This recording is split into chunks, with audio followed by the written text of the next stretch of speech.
Thanks. Thank you everyone for joining. Would like to welcome Bruno Rodrigues, who is going to share his RICS reproducible data science environments with Nix. Thank you, Bruno. Take it away. Thank you very much. So hi, everyone. I'm going to start sharing my screen. So I have some slides, obviously, for you today, but I also have quite a lot of demonstrations, with code and so on. So I'll do some presentation, and then I'll show you some demos, and then of course if you have questions and so on, I'll also we'll stop at certain moments to for you to ask your questions, and then at the end I think we might have enough time as well for more questions anyways. So maybe you can also write stuff in the chat if you prefer, and then at several points during the presentation, I'll just look at the chat and try to answer as many questions as possible. So I'm going to talk about reproducible environments using Nix. And I'm going to talk about two packages that I've written, RICS and RICSpress. So RICSpress is very new, isn't yet on CRAN, so more experimental, but I think I thought it would be good to talk about it today as well, because it kind of completes the picture, the reproducibility picture, so to speak. So let's go. Let me just, here. So I'm Bruno. I work at the Ministry of Research and Higher Education in Luxembourg.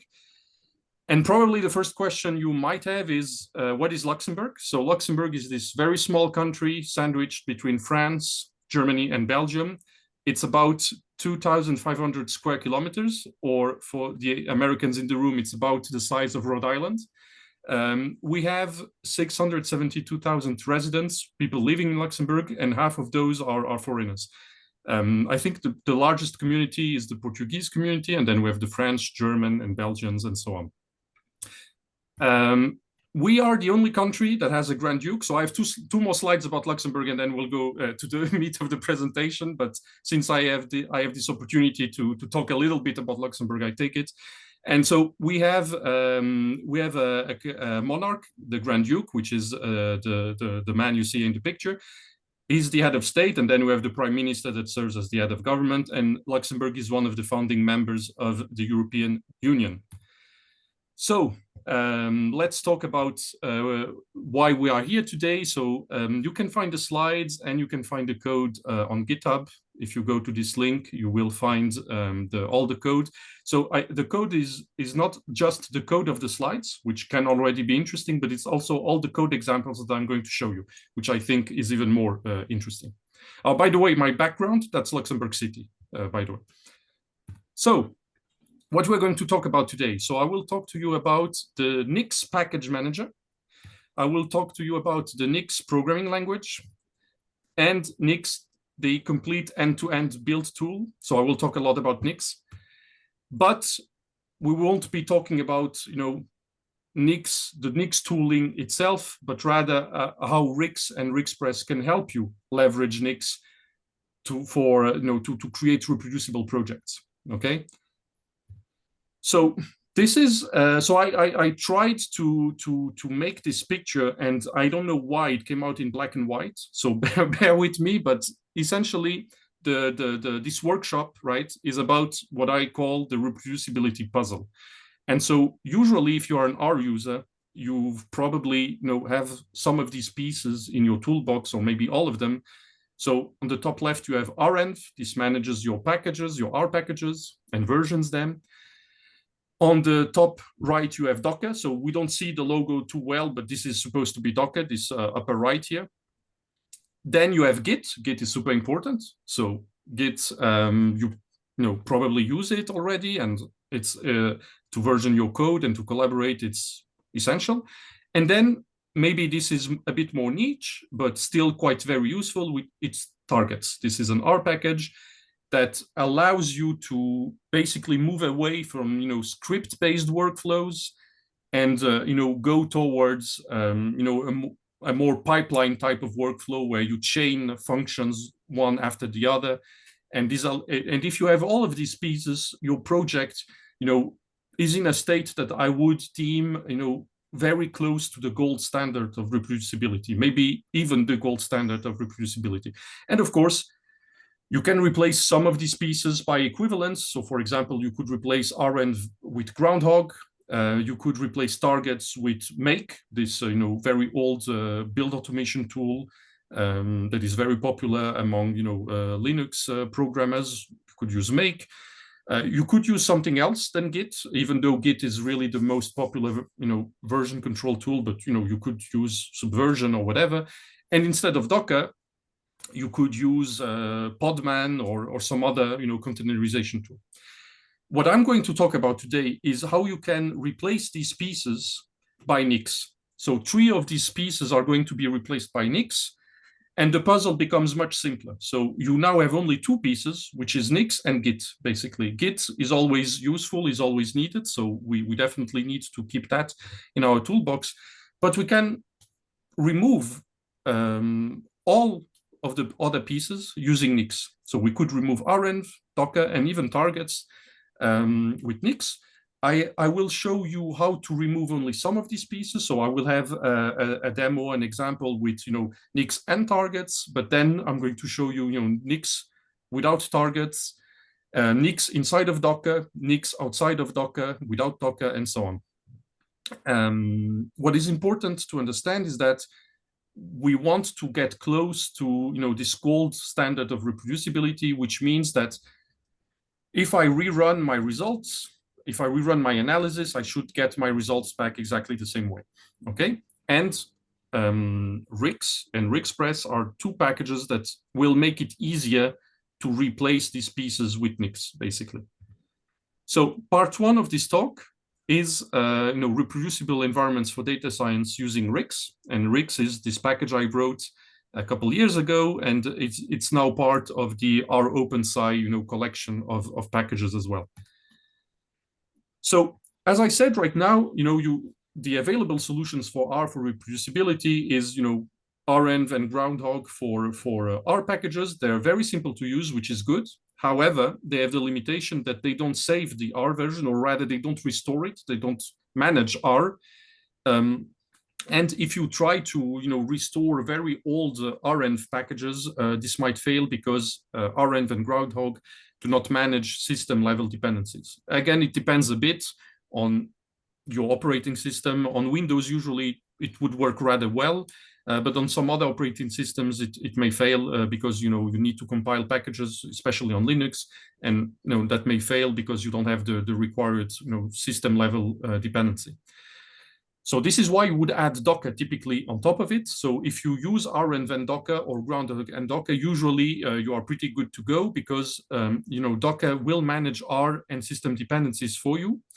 And you can create these immutable and these shareable images that you can share with people, and you can execute these containers everywhere. So if you combine both, that's pretty good. You are pretty close to the gold standard. However, there are some limitations with Docker. There's a learning curve involved. If you know Linux, if you know Ubuntu and so on, usually that's fine. But if you are not familiar with Ubuntu, it can be difficult because most Docker images that you would work with typically are based on Ubuntu or on Debian. So if you don't know about these Linux-based operating systems, it can get tricky to get into Docker.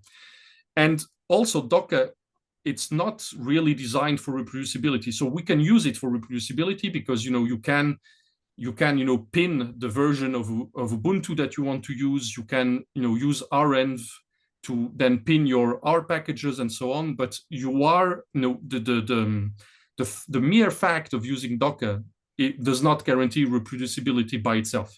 Okay, because that's not what Docker is supposed to do. Docker, what is reproducible with Docker is running containers. So running a container will be reproducible because you will always run the same container. But building the image, that is not a reproducible process. And so if you need to rebuild the image 6 months down the line, it will be a different image. And this can cause issues in some cases. That being said, it's a very popular tool, and you should definitely learn how to use it. And you should also take a look at the Rocker project, which I have linked here.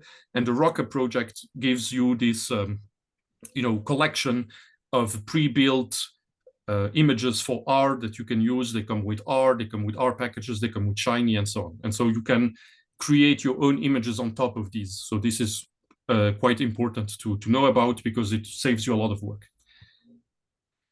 So what I want to talk about today is the Nix package manager. And maybe I should first explain what a package manager is. So a package manager is a tool for installing and managing packages. But in this case, I am talking really about the packages in the very broad sense, not just R packages or Python packages, but any type of software really that you can use. And that's a bit of jargon from the Linux, let's say, ecosystem, where like Firefox is a package, or whatever, Zoom is a package, and so on. Your Emacs is a package, R is a package on these operating systems. And you actually probably already know a popular package manager, which is this thing. That's the Google App Store, the Play Store rather, and the Play Store or the App Store on your iPhone is a package manager in some sense. If you use Mac, you might be using Homebrew as well. Homebrew is a package manager. If you use Ubuntu, then you are probably already familiar with this concept. If you use Windows, though, even though now they also have like a software center, a software shop, so to speak, it still people, I think, download individual installers from the website, and they don't use so much a tool to manage packages on Windows. But the option is also there. And so Nix is just one package manager like that you can install on your computer. You can install it alongside other package managers that you have. So again, if you're on Mac, you might already be using Homebrew. So you can install Nix there. You can install Nix on a Linux distribution. You can install it on Ubuntu, and you can install it on Windows. But actually on Windows, to install Nix, you have to install it inside of WSL, which is why I'm actually presenting today from my Windows laptop, because I want to show you how that works.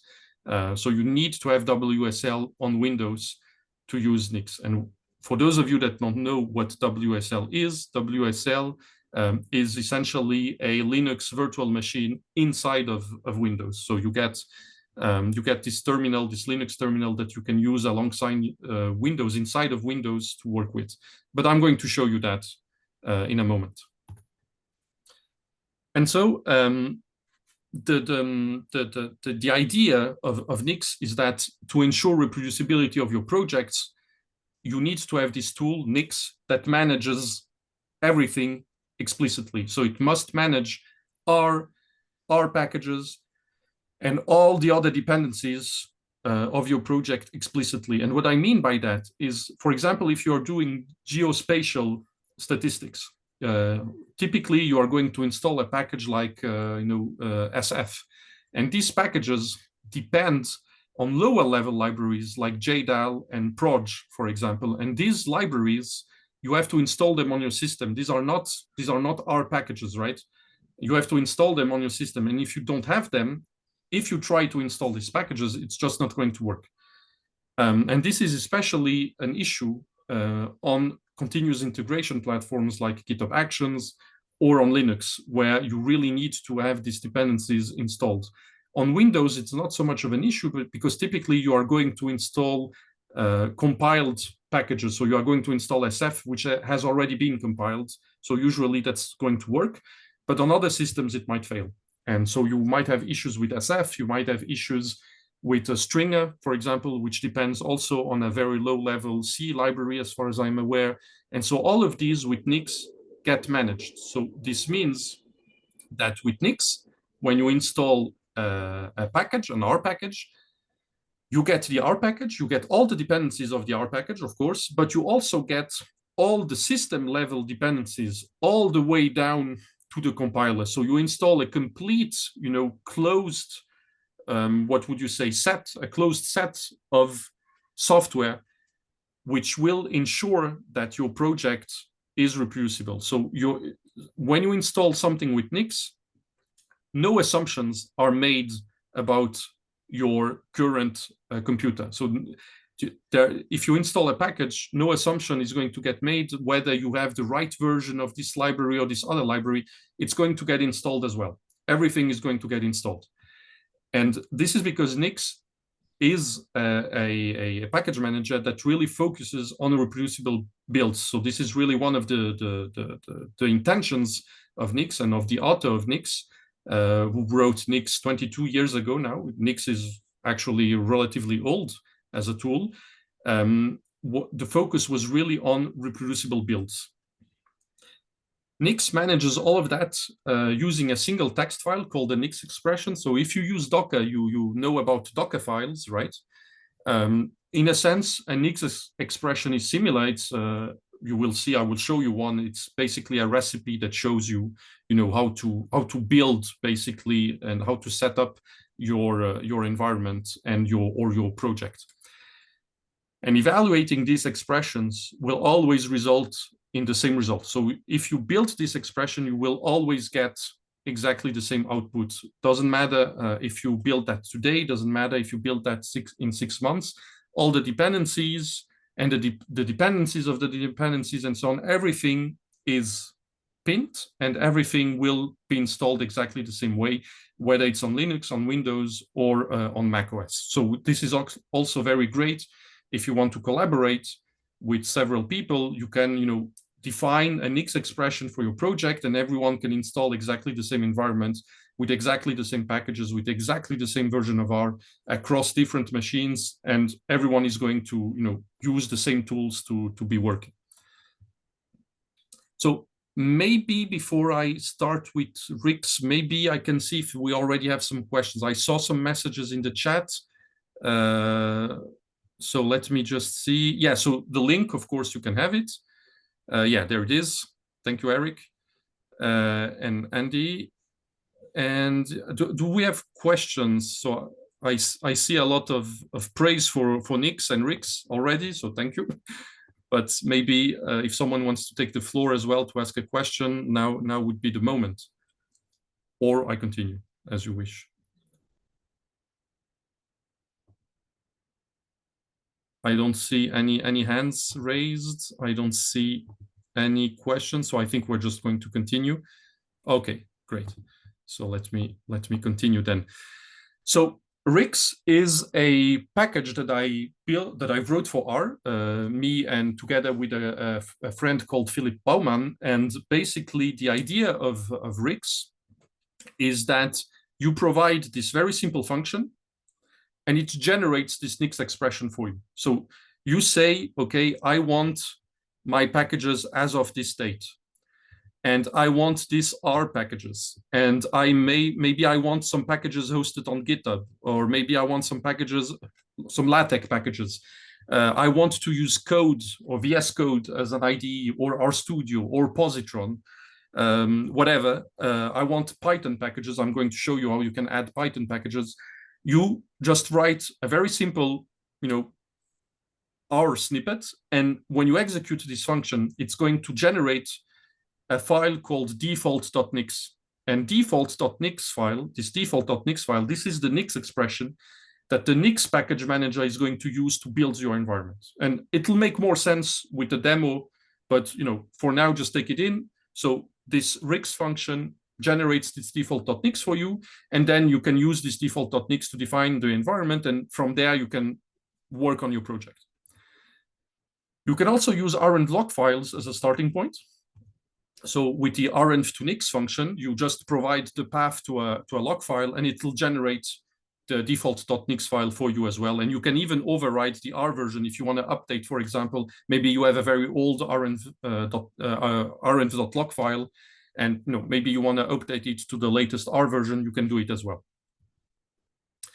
So yeah, you list the R version and the required packages, and as I said, you can add system packages. So system packages, those are system tools, things like Git, for example. You could use Nix to install Git, or Emacs. If you use Emacs, I use Emacs, so I would typically add Emacs there, or some other Unix tool that you might be using. You can add it there. GitHub packages, so packages that are hosted on GitHub, or on GitLab as well. That works as well. LaTeX packages, if you want to typeset your paper. Quarto as well could be one of those system packages. You can then add an IDE, RStudio, Radeon, VS Code, or actually, this is wrong. It's not other. It should be none. None. The other was the old, but now it's none. So if you add none, you don't have an IDE. And actually, I will have a lot more to say on IDEs during the demo. And it's another reason why I am on Windows. I'm going to show you how you can work with your system level VS Code or positron with Nix shells, which I think is quite important, but more on that later.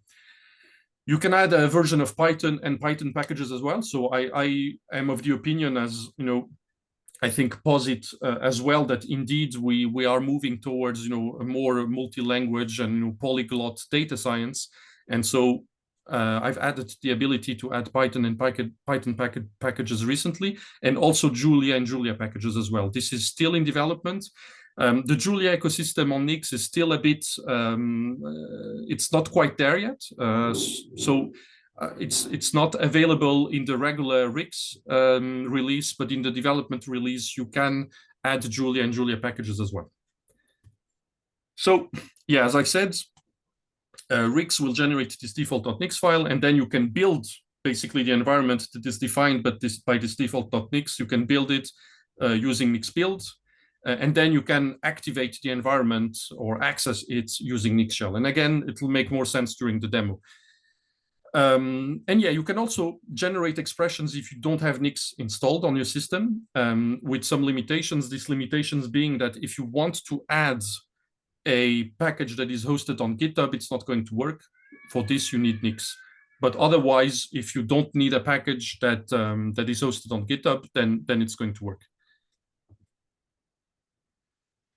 Oh yeah, you can also install specific versions of packages, but I don't really recommend that, because this is going to try to build the package from source, and it might work, it might not work. It defeats the purpose a bit of using Nix. But if you really need a specific version, you could do it like this. It would probably work most of the time, but it's not guaranteed to work.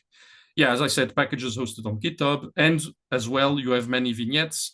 So these are all the vignettes here that you can read in the package documentation, and they really walk you through everything. So there's a lot to read, I know, but Nix is, I cannot lie, Nix is a bit of a complex tool that tries to solve a complex problem. So yeah, some reading is required, but hopefully the documentation is clear enough, and hopefully after this workshop you will have already enough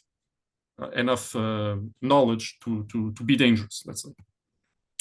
Yes, so I can start now with the demo. So we have 5, or rather 6, maybe 5 demos and 1 showcase with GitHub Actions. But maybe now would be the time maybe for some questions if you have some, and if not, yeah, then I guess I can start. So folks can just come off mute and ask their questions as well. It looks like we have a question in the chat. Yes, if you set an IDE to none, can one open up a project in any IDE they want? So yes and no. So I will explain that in my second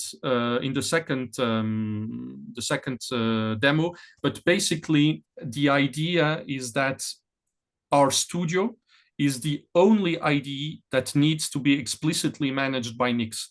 So if really you want to use RStudio, then you need to install it with Nix. There's no way around that, because RStudio works in a specific way, and it just needs to be installed with Nix. However, if you are using another IDE like Positron or VS Code, for example, then you should indeed set the IDE to none if you want to use your positron that you installed on your computer, right? You can set IDE to positron, but if you set IDE to positron, then it's going to install positron using Nix, which you might want to do. But if you already have positron on your computer, and if you just want positron to see and interact with a Nix environment, then indeed you should set it to none. And this is all explained in the vignettes. There's actually quite a long vignette You still see my screen, right? Yeah, we can still share your screen. Is that Okay. also the case with needing to install the IDE with any of the like cloud-based IDEs like Posit Workbench or Posit.cloud? We're wanting to I, use this. I have no experience with these. So in my professional setup, let's say, we don't have these tools, so I have no idea how that would work. You would need some way to I guess have your shell also installed on the server, because I don't see how else that would work, to be honest. But there I cannot really answer. But in any case, if you are working locally, or if you can install Nix on your servers, then you could indeed install Nix there, and then use whatever ID you want. The only exception being RStudio. So yeah, so is there something like Docker Hub? That's a good question. So where does the software come from? So the software comes from the Nix packages repository. So imagine imagine CRAN, basically, right? Which is the repository of our packages. But imagine that for Nix, and imagine that for any package. Like there's 120,000 packages available, and the whole of CRAN and Bioconductor is basically mirrored in Nix packages. So I am one of the maintainers of the R language for Nix, and every R release, basically we mirror CRAN, and we try to fix the packages and so on, and to make them work well with Nix. And basically, I think now we have maybe 100 packages that don't work on Nix, but all the other packages should work. Or if they don't, then please open an issue. But I think the top 5,000 packages are guaranteed to work. And I have also a GitHub action that basically mirrors every week, every Monday now. So when you are using Rix, let me just show you. When you are using Rix and writing a date here, basically every Monday is going to work. Actually, there's a function called available dates. So if you look at available dates, you see all the different available dates that you have. And they go all the way back. I don't want to say, I think they go all the way back to 2019, but in 2019 and in 2020 and 2021, it was not weekly. It was rather like you have maybe 5 or 6 dates per year. But starting 2024, it's been weekly, and so yeah, you get the software basically from this Nix packages repository, which basically mirrors CRAN and Bioconductor, and mirrors many other repositories, and makes them work with Nix basically. Yeah, so installing packages beside CRAN and GitHub, such as RUniverse. So RUniverse is a bit of an issue. I've tried to look into it, and the issue with RUniverse is that you don't have, as far as I know, what was the issue again? It was related to reproducibility. So the problem with RUniverse, as far as I have seen, is that if you use Nix, in theory you can. In theory, you could use Nix to install packages from RUniverse, but the problem is that whenever the package gets updated by the package author, the old version gets replaced, and so there is no easy way to basically pin the version from RUniverse. Or if there is, I'm not aware of. So I would need help there, perhaps from someone that knows the inner workings of RUniverse well. But when I tried to look into it, there doesn't seem to be an easy way for me to be able to guarantee that the user is going to always get exactly the version that they specified. Because as the author updates, the packages get updated as well, and you kind of lose this the ability to go back to a version that you selected before. Yes, thanks, Eric. The search portal for Nix packages. Yes, indeed.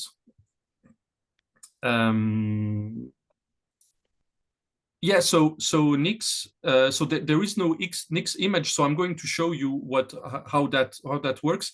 But basically, what you get, right, is, let me maybe go to the repository. maybe I can show you this. If you go, and I'm going to show you this throughout the demo, but this thing here, this expression here that I'm showing you on the screen, this is an X expression. This is an X expression that gets generated by RIX, okay? And this is an expression that defines an environment. This is the expression that basically says, okay, we are going to install RIX, we are going to install RIXpress, we are going to install R, and so on, and we are going to make it available in a shell. But I'm going to show you this in the demo. I think it will be clearer. But basically the idea, okay, so do you see my terminal? Yeah, we can see the terminal. Okay, great. Oh, wait, so no, actually, sorry, Eric's just saying no, so I'm seeing something else then. Okay, so let me just reshare. I think I was sharing. I probably was only sharing my yeah. Okay, so now do you see the terminal?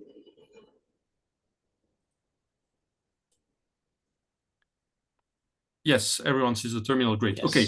So this terminal, what is this terminal? So this terminal, this is a WSL terminal. So this is basically Linux inside of Windows, okay?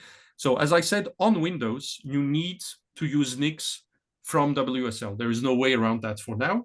If you are on Mac or if you are on Linux, then you just install Nix using what we recommend. Maybe I should go back to my slides, but what we recommend to use to install Nix is the determinate systems installer. So the installer from determinate systems that you can find. So determinate systems is basically a bit like POSIT, if you want. It's this company that provides services around Nix, but instead of R, it's Nix. And so they have this installer, and this is all documented in the RIX README and in the RIX vignettes. But basically, yeah, if you run this code, it will install Nix on your system. It will install Nix inside of Docker. It will install Nix anywhere where it can, basically, even on GitHub Actions and so on. And on Windows, you should run that inside of WSL. And if you look at my terminal, so I have, if I type, for example, which R, I don't have R installed, right? I don't have R installed on my computer on WSL, okay? But I do have Nix. If I do which Nix, I have Nix available here. So this means that how am I going to use RIX, right? If I don't have R, right? Because RIX is an R package, and I want to write an expression, okay, to start working. So there is actually a trick for that. So I am inside of the R Medicine Nix workshop, which is the GitHub repository of this talk, and there is the scripts folder, and actually you could even see it if I go over here. This is basically the file explorer inside of my computer, and there it is. Okay, so it's a simple folder. Now, if I go into the scripts, if I go into the scripts folder over here, and then inside of the Nix expressions, what you will see that there are these folders with the demonstrations. All right, so basically I can start with the first one. Maybe let me minimize this. And if you look at the folder structure, I just have this R script over here, generate env rstudio.r.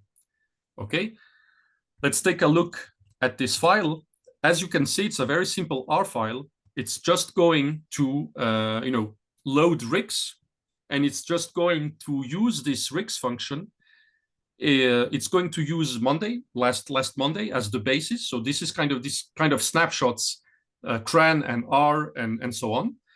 And I'm going to use the RStudio IDE, because why not? And as I said, if you want to use RStudio with RIX, then you have to install it with Nix. So how do I run that? Because I don't have R. Well, in the README of RIX, there is a command that you can copy and paste. And if you do that, this is going to drop you into a temporary Nix shell with R and Rix available. So I'm going to run this code. So if I run this code, this is going to drop me into this temporary Nix shell. And as you see, my prompt changed. Now I'm inside of Nix. And here, if I run which R, now all of a sudden I have a version of R available. And as you can see, I have it inside of the Nix store. So here as well, I should say that here it went very quickly because I already ran all the code.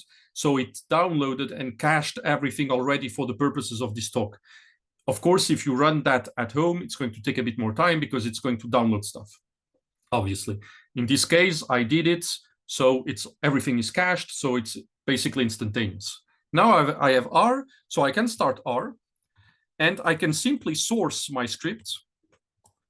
And if I source it, this is now going to create a default.nix file. So I can now leave, okay? I can leave R, and I can leave my shell, okay? And now I see I have this default.nix file that was generated, and I also have an R profile file. So for now, I'm not going to talk about it.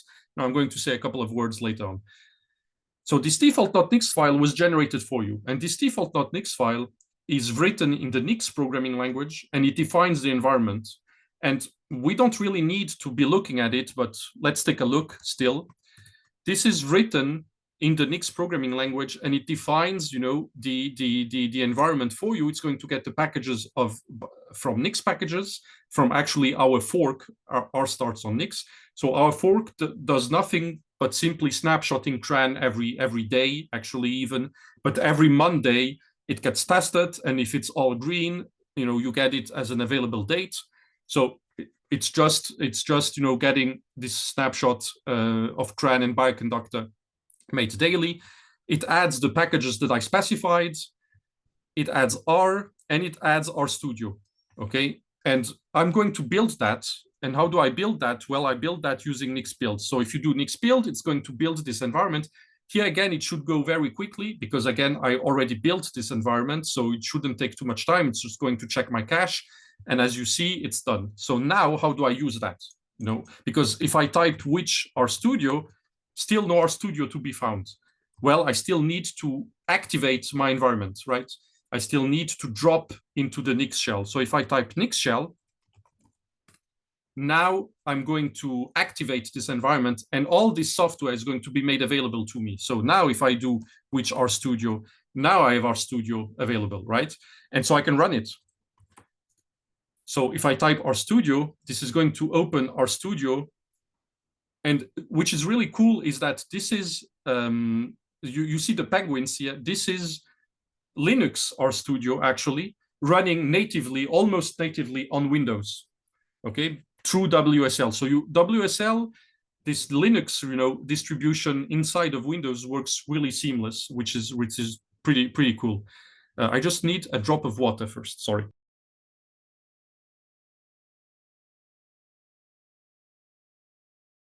It's very hot here in Luxembourg today. It's 30-something degrees, which I think translates to 100 Fahrenheit.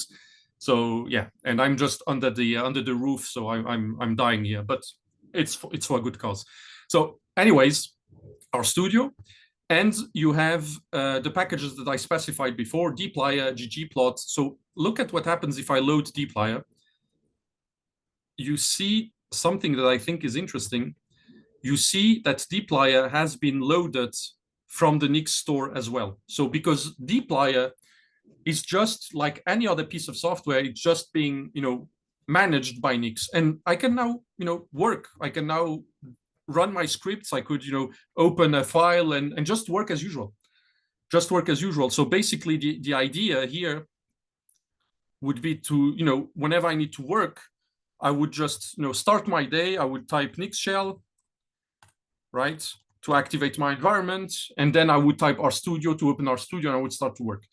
And the very cool thing I think about Nix is that this is all provided by this single default.nix file. That's it. And so if you share that file with someone else, and if that someone else generates the environment, builds the environment, they are going to get exactly the same version of RStudio, of R, and of R packages.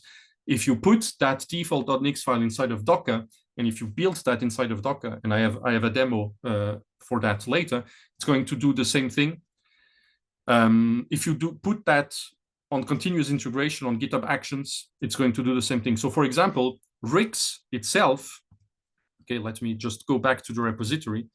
Here it is. So Rix itself, right? The R package comes with, here it is, this default.nix file, and this is the file that I use to develop Rix itself. And it's the file that I use as well on continuous integration. So when I do my testing and so on, if I run my actions, maybe I can show you very quickly, I don't know, something about unit testing perhaps. Yeah, maybe, yeah, just this one, one where I test some Python stuff. This is, this is running using my the same default.nix file. You see it here. Build, it's going to run that, and then I can do some Python testing or whatever. Well, in this case, it's using a snapshot test that builds Python, but you get the idea. It's basically you can reuse exactly the same file anywhere, and this is great because if you don't use something like Nix, then you have to set up the environment on your computer. Then when you go on continuous integration for unit testing and so on, there you have to use something else to set up the environment. Typically, you would use these rlib actions to do it there. Then if you go on Docker, then you have to use Docker. And so you see all these different pieces of puzzle. If you go back to the puzzle image from the beginning, all these different pieces that you saw here can be replaced with Nix. The only thing, of course, is Git for version control. This is something you cannot use Nix. There's no Nix version control tool. Okay, so this was the first thing. Maybe now I saw some movement in the chat. Let me see.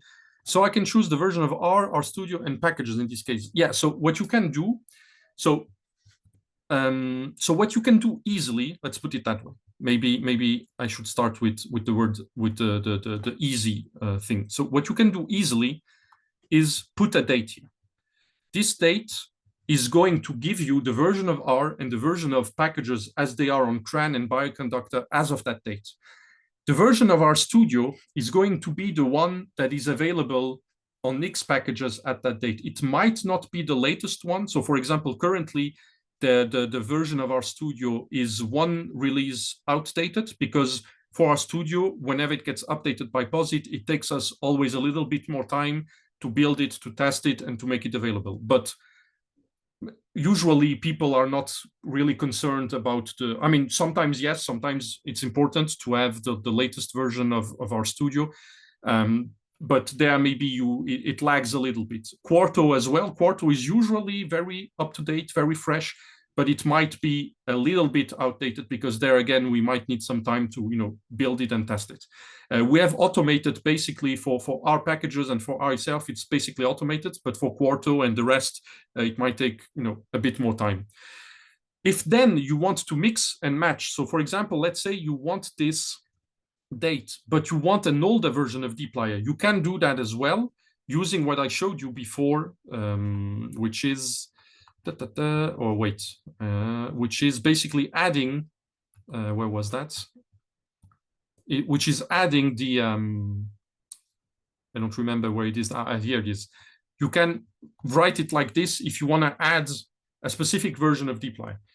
But again, this might fail because there, if you do it like this, this will try to install the package from source, and it might not work. It might not work.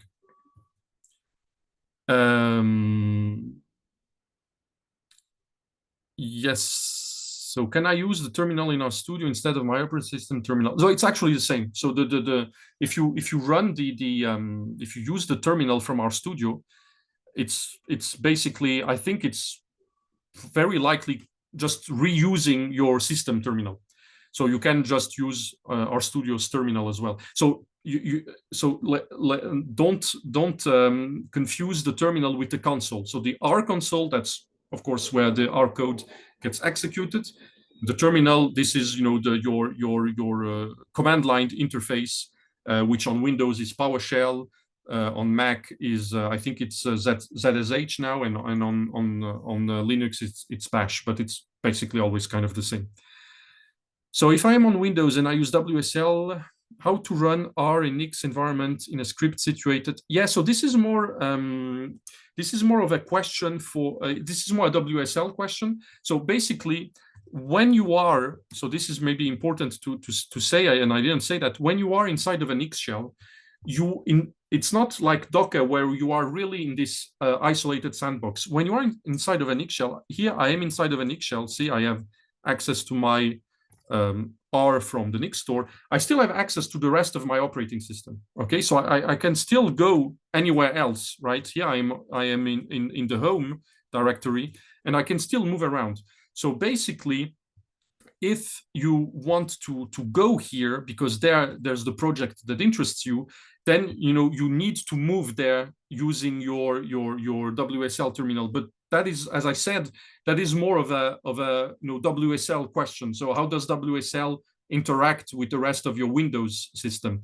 My recommendation is, if you are working and developing inside of WSL, is put all your projects inside of WSL. So this is what I have here. All my projects, right, they are inside of WSL, right? And I have nothing on Windows. Basically, the only reason I'm using Windows is because that's what my job provides, unfortunately. But I'm just working from WSL. It's exactly the same thing. I still have my, my file explorer here, and I can, I still have access to everything, and that's it. It's exactly the same thing. I can use Git, I can use whatever, and then at least both my folders are accessible from easily accessible from WSL and from Windows. So that would be my recommendation. So is there another question before we move on to the next demo, or maybe we'll even do a little break, because I think maybe, or maybe we can do the next one and then a break if there are no more questions.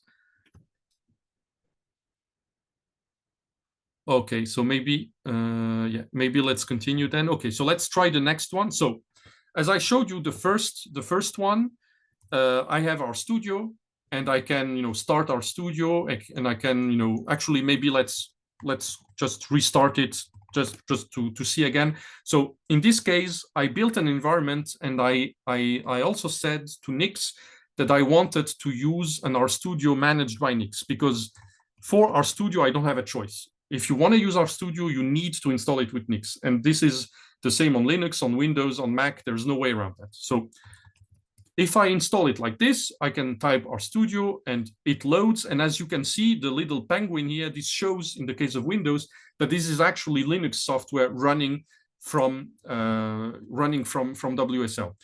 And actually, yeah, here as well, I could go back to my file system, and I could go to a project and so on, and I could work as usual. Now, suppose the following.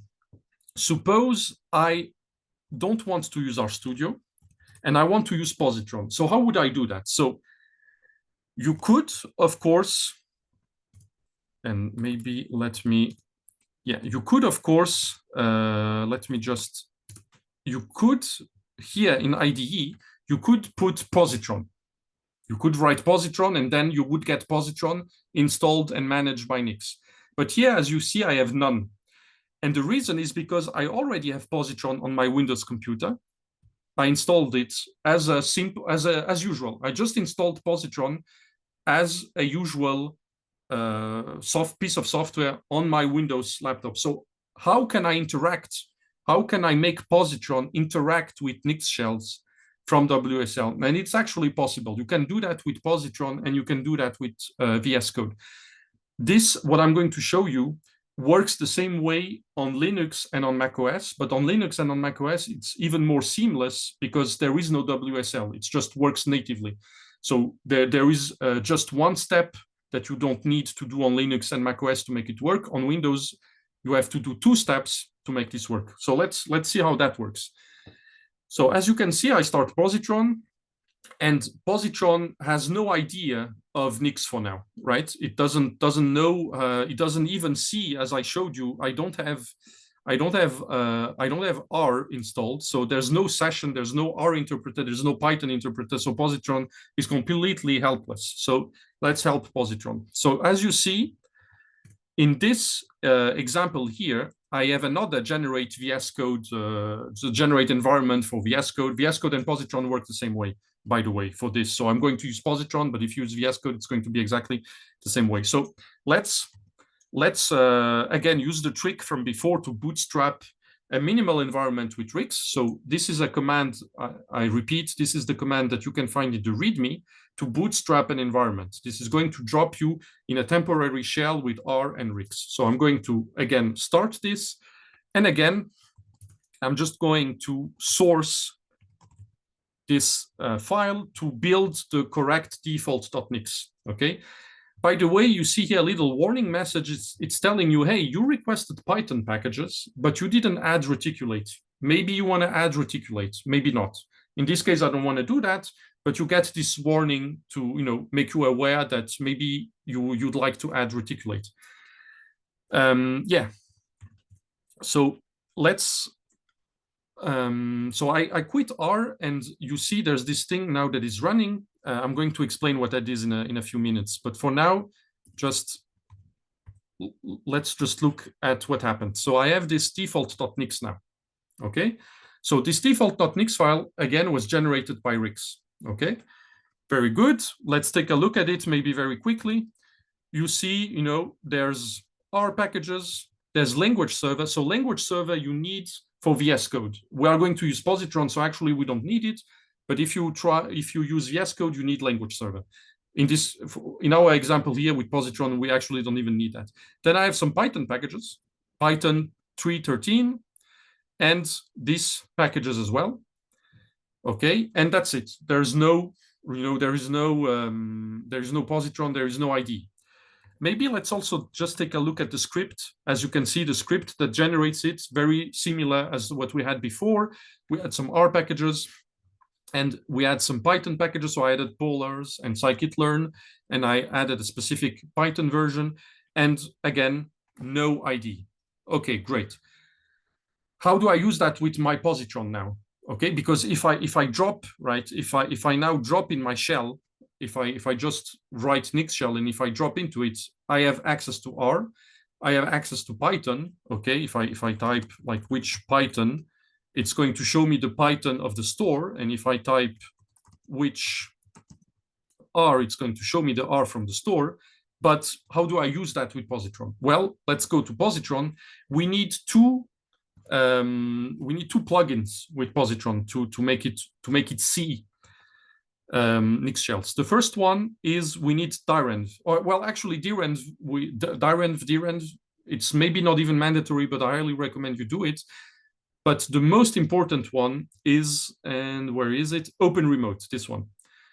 Open remote WSL for positron. So basically this is a plugin that makes positron connect to running WSL instances, or even connect to running containers. So you can also use that to connect to a running Docker container or to connect to WSL.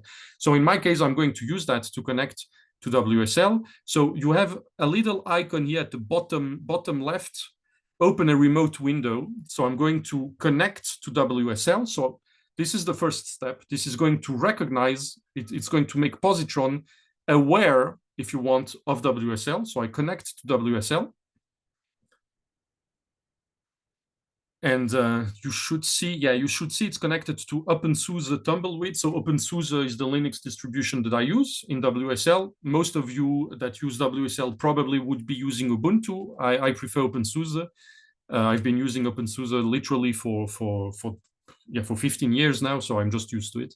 But yeah, OpenSUSE, Ubuntu, doesn't matter. This is Linux, basically. So now my Windows WSL, my Windows positron is aware of what is going on with WSL. And now I can open a folder and I can, navigate to my example, right? Navigate to where I have the default.nix file and to where I have my script. And so I just navigate to this, and this is going to start. I might get some messages and so on. We're going to see. Maybe I will need to restart some extensions. Actually, it seems to be, yeah, I need to restart. You see, I get a message by drenv, environment updated, restart extensions. So this is the second extension that you need. You need, as I said, open remote, and you need drenv. So let's restart drenv. And it's going now, should now, it should work now. You see, now it recognized R, and I can even switch, to a Python from the next store as well. So I can, switch to Python. This is going to switch to Python, for example, if I want. And, I can now type something like import polars SPL, and it's going to import polars, and I can go back to R. And I think we had dplyr with R. So let me try to load dplyr. It's going to load dplyr. And so now I am using the native positron app from Windows to interact with an X shell. And the way this works is, again, because I have Open Remote over here installed, and I have drenv installed. And drenv, by the way, this is the extension, but you also need to install drenv inside of WSL. So drenv is also a little piece of software that you need to install.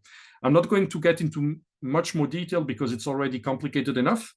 I realize that, but this is all explained in the documentation. So if you go into the vignette about configuring IDEs, this is all explained there step by step. And if you have any trouble, don't hesitate to open an issue, and I'll gladly help you.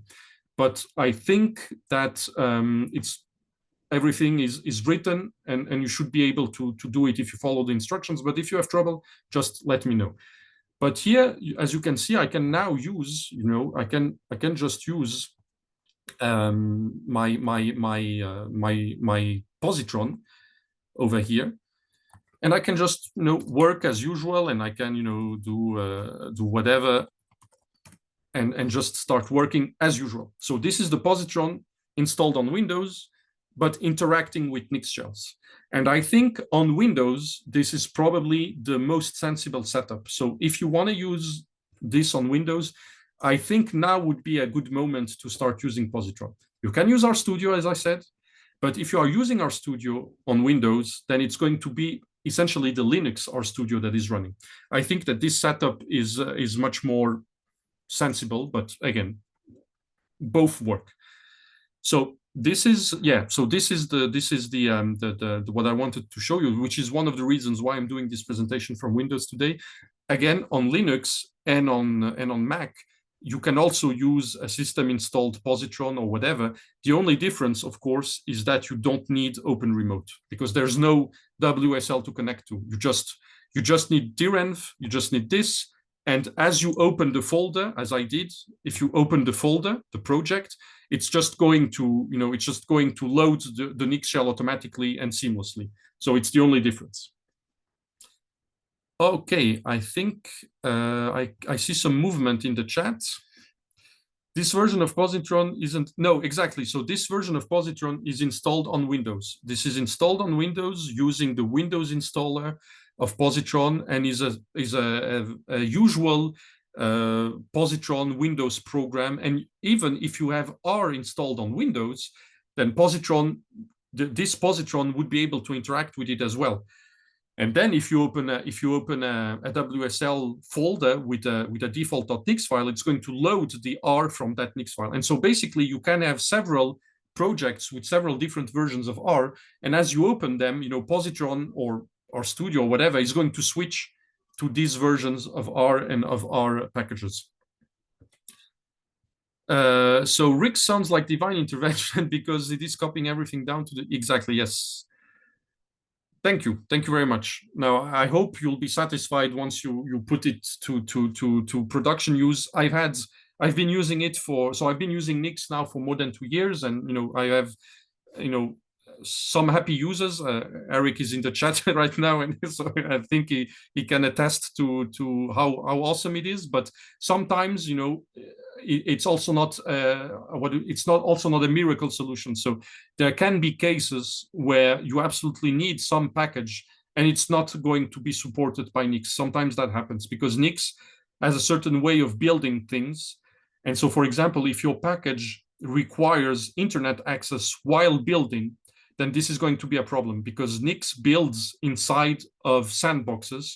So when you install an environment, right, when you run Nix build, as I showed you here, this is going to happen inside of a sandbox without internet connection, because internet connection would imply that this process might not be reproducible, because what happens if, you know, that asset that needs to get downloaded is not available anymore, right? So to avoid that, Nix requires you to download this explicitly beforehand and then to provide this to the build process. And this is, you know, if you need that, there are not many R packages that work this way, actually. The vast majority of them don't do that, but there are some packages, especially on bioconductor, that might do that. And then it's a problem. So, but I'm glad you find this interesting. So do we have... yeah, you have to navigate. Yeah, indeed. So that's one thing. I think with drenv it might work better, because if you have drenv, if you use drenv from positron, then you can just, you know, go to whatever was your previous project, and that should open automatically. So maybe try to use drenv if you're not doing that already. What do you prefer, Podman or WSL distro? So on Windows, I use WSL and Docker, because again, Docker is kind of what is provided by the corporate. But maybe that's not a question for me. Maybe it's a question for Eric in the chat, but I use WSL. I moved away from Docker since I discovered Nix, basically. So now I almost never use Docker unless I am forced to by let's say, the corporate ecosystem I work within, which uses Docker a lot. But there, what I do is that in my Docker images, I use Nix to build the environment in there and to make the environment available in there. And actually, I have an example with Docker. You'll see how that works. It's very simple. And I think this is, it's actually the best of both worlds, because Docker is really nice if you want to deploy stuff, right, on Kubernetes, for example. And Nix is really nice to just, you know, build and make your environment available. So if you join both, you get, you know, the best of both worlds. Okay, do we have another question? Perhaps. Okay, so Eric, thank you so much for for helping me. You're kind of the co-teaching assistant here, so thank you very much. So how can you speak how we can on the fly? Oh yeah, no, you cannot install on the fly. So basically, for example, let's suppose I forgot to install Tidyr, right? For example, so Tidyr is not available. So what do I do? Well, I have to quit my project. So, or rather, you know, maybe I can edit from here. Let me show you how that works. So maybe I go back here and I add Tidyr to the list of packages, right? I save it. And I need to quit everything, right? I need to just get out of my shell. I need to, I need to, again, use RIX to regenerate, okay? So I can now do source. This will generate a new default.nix file, all right? Maybe let's take a look at it. As you can see, it added Tidyr now. So I regenerate. You could also edit the default.nix file if you want. So you could, I always prefer to edit the source R script and then regenerate it. But you could also just add Tidyr here, right? If you want, you could do that as well. And so basically, now that now that I have generated this, I now need to rebuild my environment, right? And this will just add Tidyr. So actually, it might download it now. Yeah, you see, now it downloaded it actually. So it went very quickly, but it downloaded. So now, if I open positron again, and if I do the whole song and dance here again, I am in my remote session, so it opens it in the remote session. It starts R, and now it should work. Oh, maybe I need to restart. Yeah, drenv says, hey, the environment changed, so restart the extensions. Let me restart the extensions again. And now if I do, yeah, I'm in Python here, that's not good. If I go here, yeah, if I do library dplyr, tidyr, sorry, now it should work. Yeah, and it works. And actually, if you try here, install packages ggplot2, for example, we actually built, we actually overwrote install packages and update packages and remove packages to get this error message to tell you, hey, you are running this R session from an X environment. So do not do that. Don't do that. Just don't do it, because this would break reproducibility. So, and this thing here, this error message, how did we rewrite install packages? This is actually this R profile here. This R profile that also gets generated by RIX. This sets, as you can see, it sets a lot of different, different environment variables, and it overwrites, you have it here, it overwrites the functions. Because if you would do that, then your environment is not reproducible anymore. Because now you have a default.nix file, and you have an environment where you added packages manually that don't correspond anymore, okay? So we overwrote this to protect you from yourself, basically. So yeah, that's how you would do that. Yeah, and of course, yeah, as Eric writes, you can add the RIX package itself, right, to your environment, so you don't need to go back and so on and so forth. As I showed you, you could just, you could just add it over here as well, right? Because it's an R package like any other, and it's on CRAN, so you add it there, and then if you need to rebuild stuff, you just, you have access to RIX, you can regenerate the expression as you want. So I hope that this first hour wasn't too confusing. I know it's a lot of information in one go, but my goal here is really to show you, kind of give you an overview of all the different capabilities. And then, as I said, everything is, I would say, rather well documented. But of course, if you want to try it, you have some issues, just let me know. Just open an issue in the GitHub repository of RIX, and I'll help you set up your environments. So next demo is, maybe let me share my screen first. Yes, let me share the entire screen.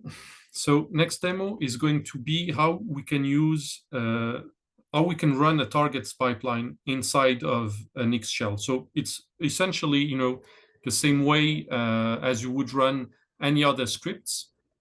So I see a question. I'll take questions just after this example. I'll go back to your question.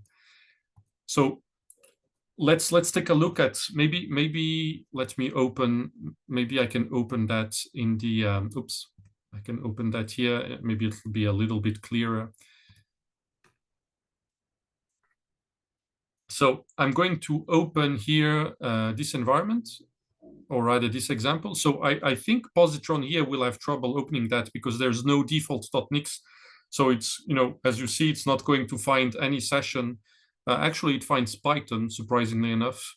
Maybe it's just because I had a session opened before. But in any case, what I want to show you, it's just, the targets script. So if you use targets, you should be familiar with that. If you don't, targets is kind of this, this package, is this R package that allows you, to move away from script-based workflows to real pipelines. So basically, you just say, okay, I want to define this target, which is this object, commune level data, and this object here is defined as the output of this function call here, right? And this data here is defined as the output of this function. And you can, generate any type of targets. It can be, in this case, those are data sets, but, it can be a list. This is a list, right, of Luxembourgish communes. A commune in Luxembourg is an administrative division. So I guess in the US, the closest would be a county. So these are counties, if you want. And then, you can use star render to render a markdown file or a quarto. You also can do quarto. And this is the markdown that I want to render, okay? And basically, I want to render this, and I want to run this pipeline inside of an X shell. And so I'm going to do that, as usual, using RIX. So in this case, I don't use a date, but I use an R version. So you can also specify an R version if you prefer. I prefer dates, but yeah, you can use an R version. I add the packages that I need. I add pandoc because I'm going to render a markdown document, so I need pandoc. If you don't do that, if you forget, you'll get an error message telling you to install pandoc, so you'll know that you have to do it. I add a package hosted on GitHub, so this is a package that I use for teaching purposes. So this is the package name, so you need to add the package name, you need to add a branch name. In this case, the branch name is called fusen, but it could be main, master, and so on. This is the repository URL, and you need to add the commit as well. So the commit is useful because, again, the whole goal here is to have an environment that is reproducible. So if instead of the commit, you put heads, which you can do, you can write heads, but if you do that, then this is not going to be reproducible anymore, and it's always going to point towards the latest version or the latest commit of the fusen branch, right? So that's not something that you might want. I don't want an IDE in this case because I'm just going to run this in from my terminal. But again, you could add an IDE here, or you could use positron as I'm doing right now. And then what is new here is the shell hook. So the shell hook, this is a command that is going to get executed every time you run or you run Nix shell. Every time you drop into the shell, it's going to run this command. This is useful if you want to run complex commands whenever you enter the shell. For example, in this case, building or making the pipeline using tar make. So tar make here, this function here, that is the function from targets that is going to build the pipeline. But you could put whatever you want in there, and it's going to get executed every time you run into it. So maybe let me again just start bootstrap my environment. So I'm going to bootstrap the environment, and I'm going to generate the default.nix file. And for this, I'm going to source. And this is going to generate, again, the default.nix. We can look at it from positron. Here it is. So here again, it's going to install all the packages. It's going to install the package that is hosted on GitHub, and so on and so forth. And importantly, you see the shell hook is now here. And so this shell hook is going to run this command every time I drop into the shell. So now it's going to go quite quickly. Let me get out of here. So now if I type Nix shell, it's going to drop into the shell, and it's going to execute the targets pipeline automatically as well. Okay, so let's see what happens. So again, because I already run this in preparation for this workshop, everything is cached, so it's going to go relatively quickly. This, what you see here, this is the targets pipeline running. And so now my targets pipeline is done running. So now I have, if you know targets, you have this targets folder, and so the targets folder contains essentially the objects. So this is it's unsupported because it's an RDS file. Positron cannot open those, but these are the targets that you built. So commune data, commune country data, and so on. If you look here, those are the targets here that I built. So if I go now, if I start an R session, right? And if I start targets, I can do something like tar reads and then commune data. This should, I believe, open. Yeah, this opens the data set that was built by targets. So I really recommend that you look into targets. Targets is an amazing package, and it works really well from inside Nix, as you can see. And it makes your projects much cleaner, because instead of keeping track of which code should I run, which script, which whatever, you just run targets. And what is really nice is that if you change a target, so for example, I'm going to change communes by removing this one. I'm going to remove Wilz, which is a commune up north. I remove that. If now I rerun, if I do tar make, it will skip everything that was not impacted by this change. So as you see, it's just going to rebuild commune itself because I changed it. It's going to skip all the others, and it's going to rebuild my markdown, because the markdown file depends on commune. And so because commune changed, it needs to rebuild commune as well. So targets is an amazing package. So I would highly recommend that you look into it. It takes a bit of time to get used to it if you've been writing scripts for years, It takes a bit of time to, to move towards this, but I highly recommend you look into targets. It's an amazing package. And as you see, works really well with Nix as well. So I saw some questions. Maybe let me take them. Okay, since I'm a newbie, I would like to ask several. How the Nix image will deal with the following. There is a Nix image script that needs to access internet. So yeah, so when you are inside of an environment, okay, if you are inside of an environment here, once you are inside your environment, you can access the internet, you can access any system resource, any internet, you can use curl, you can use wget, whatever, it's going to work. The only exception is when you're building, right? When you are building the environment using Nix build, there you need, to handle this in a specific way if you need internet resources. But if you have a function that needs to download something, right, from an API or whatever, from a running Nix shell, that's going to work. Okay, no problems there. There is a Nix image. So I really prefer the term Nix shell or Nix environment, because it's not an image like in the sense of Docker. So a Shiny app. Yeah, so that's actually I have a Shiny demo here, and yeah, this is going to work. I'm going to show you. So you can run a Shiny app inside of Nix, inside of WSL, and you can access it on Windows. I'm going to show you. It's, I think, the last example. Yeah, so this I think this is now I think this message is now removed with the latest determinate, or rather the latest Nix that gets installed by determinate.nix. I think it gets removed now, but yeah, this is just, the message that it just caches some files that it needs to work, but I think they removed it now.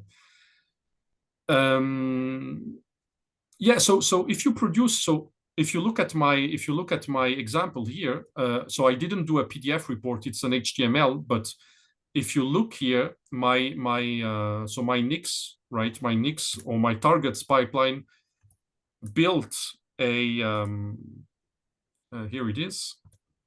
It built an HTML file, it's right here. So you can navigate, so this folder here that you see here, this browser here, that is inside of WSL. So you can navigate WSL folders just as usual, right? There is no issue here that you need. There is no consideration, nothing. It's just going to work seamlessly. So you can just, in this case, in the HTML. But yeah, if it was a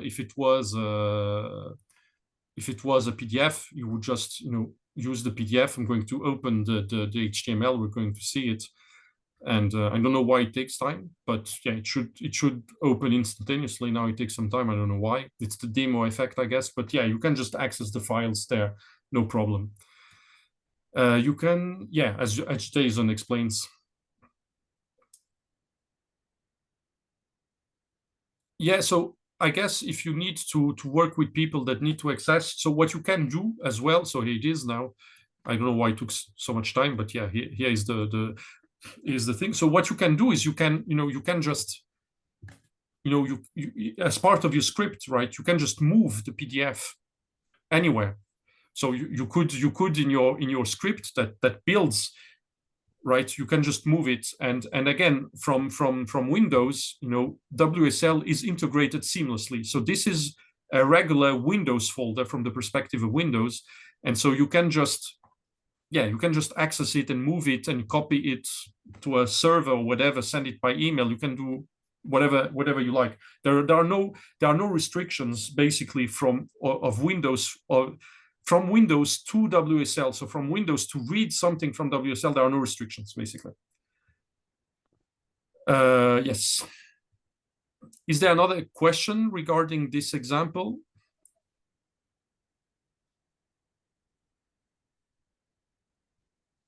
I don't see any more questions. So let's moving on to the next example. So the next example, I think, is with Docker now. Let me see. Yeah, the next example is Docker. So basically, how do you use Nix inside of Docker, right? And what can you do with that? So I have an example here. So I have a Docker file. So this Docker file is in a vignette as well. So you can copy paste the Docker file, and you can use it as a base, right? But basically the idea is that it's going to start from Ubuntu latest. Why latest? Because we don't care about Docker here, about reproducibility with Docker, because this is going to be done by Nix, okay? So there is no need to take care of Docker in any way. All my software is going to be installed with Nix. And as you can see, this is going to run the exact same function that I run to bootstrap an environment. So this is going to download this file, this default.nix file, and it's going to make R available inside of Docker. Then I'm going to copy this generate.r file. And this generate.r is over here, and it's a regular, do you hear the train? I live near train tracks, so I don't know if you hear it. I apologize if you do. But this one is going to, just install R and R packages and whatever. And you see, I use the shell loop. I use R. So this is whenever the shell is going to start, it's going to install R. And I think this is quite important, because it's going to. Oh wait, I think now I might have. I don't think. Yeah, you should be seeing the script now. You should be seeing positron again. Yeah, this is going to basically start R inside of Docker. And then I have some other configuration. So this installs Nix inside of Docker. These are all copied and pasted from the documentation. But again, you can copy and paste this. Everything is explained in the vignettes. You can just copy and paste. This is going to set up a cache. I'm not going to go into what the cache is, but basically this makes building the packages, just downloading them. So it's going to download pre-built packages, basically, instead of compiling them. And then, I'm going to generate my environment by running R script to generate environment inside of Docker. And then I'm going to Nix build. And finally, the last command is going to be Nix shell, because if I run Nix shell here, because I have the shell hook R, it's going to start R. So let's see how that works. So let me go to this example. So as you can see, so I have a README. Let's read the README. The README is going to simply give me the commands. So Docker build, or actually maybe I don't think I have Docker running. So I think I need to start Docker desktop, because if I don't have Docker desktop, it's not going to work. Yeah, yeah, here it is. It's starting the Docker engine. Great. Okay, so now it should work. So Docker installed on Windows as usual. So of course everything was cached because I ran this, yesterday. But if you would run this, the process would take around 5 to 6 minutes to build everything. And now, my Docker image is built, and now I can run, my example over here, running this Docker run ti Nix example, and this is going to start Nix inside of Docker. So now I am going to be inside of Docker, and I'm going to have inside of Docker, I'm going to have this version of R and these packages and so on and so forth. So yeah, it's probably taking a bit of time because it needs to start Docker, it needs to start, inside of Docker, it needs to start Nix and so on. So it might take a bit of time, but once it decides to run, you'll see. Maybe I can take. I don't know how I minimize this view. Yeah, here it is. Yeah, it's taking really a lot of time. Perhaps because I also have, Zoom open and so on, but it shouldn't be taking so much time. I don't know what's going on. Yeah, it is running apparently, the image. So I don't know. Yeah, I guess we need to wait a little bit. But essentially, what this means is that, if you use this Docker file as a template, the only thing you would need to change is potentially the last command, depending on what it is you want to do, right? But in this case, I just want to, start a Nix shell with R. So I just put command Nix shell, and that's, going to work. So again, I don't know why it takes so much time. Maybe let me just try again. I don't know. Of course, yesterday when I tried it, it worked instantaneously, but as usual, when you're demonstrating something, it never really works. But yeah, that's what you would do, to use Nix inside of Docker. So the idea is essentially that, these commands that you run here, right? This is basically, you just run that inside of Docker. And the reproducibility comes from Nix. So that's why the Docker file, we can even use Ubuntu latest. We don't care anymore about, using, some Ubuntu version, specific version or whatever. Just use Ubuntu latest. We don't care about it because the reproducibility is going to come from Nix. So yeah, I don't know why it's taking so much time. Maybe if people have questions, I can take them in the meantime. But if not, I can move on to the final example of RIX, and then we can continue with RIXpress. So, are there any questions?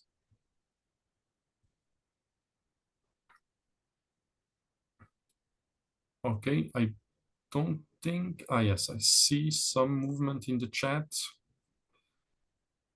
So if you are migrating existing containers to use Nix, you have to run any command via Nix shell. Yeah, exactly. So I think, if I'm not mistaken, the last example, the Shiny example, I think I have a Docker file. Yeah, so I have a Docker file here.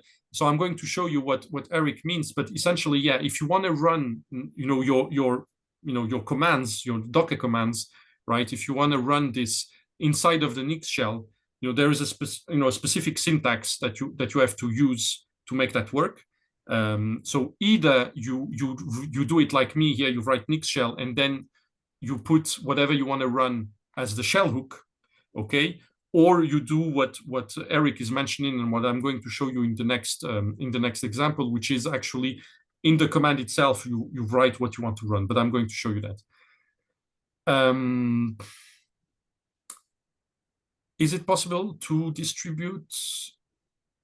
So there is a Nix shell with some R scripts. At one time, I would like to distribute update R script the same. Yeah. So you can, yeah, absolutely. So you have, if I go back, let me go back to a previous example. If you look at this one, for example, so what this default.nix file, that is completely independent, right? This is completely independent of your analysis script, right? Of this one, for example.